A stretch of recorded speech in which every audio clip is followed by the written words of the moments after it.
Asia কাপে আজ শুরু হচ্ছে পাকিস্তানের মিশন। আবুধাবিতে প্রথম ম্যাচের প্রতিপক্ষ ওমান।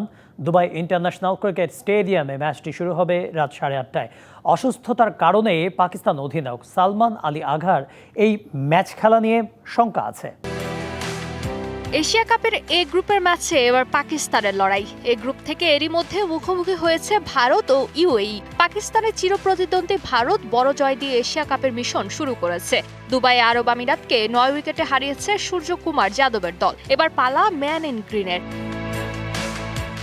ওমানের বিপক্ষে ম্যাচ দিয়ে এশিয়া কাপের মিশন শুরু করবে পাকিস্তান। সম্প্রতি ত্রিদেশীয় সিরিজ জিতে বেশ আত্মবিশ্বাসী গোটা দল। পাকিস্তানের শক্তির জায়গাটা তাদের টপ অর্ডার, বিশেষ করে ওপেনিংয়ে সাইম আইয়ুব এবং সাহেবজাদা ফারহানের উপর ভরসা রাখবে দল। এদিকে পাকিস্তানের তুর্পে তাস হিসেবে হাসান নওয়াজ থাকতে পারেন। মিডল অর্ডারে তার দ্রুত রান তোলার সক্ষমতা পাকিস্তানকে আত্মবিশ্বাস যোগাচ্ছে।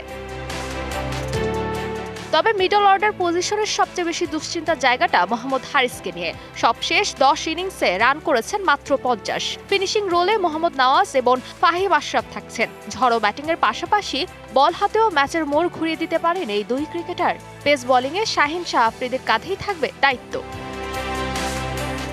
ওমানের বিপক্ষে নিজেদের সর্বোচ্চ দিয়ে জয় তুলে নিতে চায় পাকিস্তান। শেষবার পাকিস্তান এ দলের মুখোমুখি হয়েছিল ওমান। সে ম্যাচে 74 রানে জয় পেয়েছিল পাকিস্তান এ দল। এছাড়া নিজেদের খেলা শেষ 5 ম্যাচের কোনো ম্যাচে জয় পায়নি ওমান। প্রতিপক্ষের বিপক্ষে বড় জয় দিয়ে এশিয়া কাপের মিশন শুরু করতে চায় সালমান আঘার দল। ফারজানা জাহান প্রিয়া, ডিবিসি নিউজ ডেস্ক।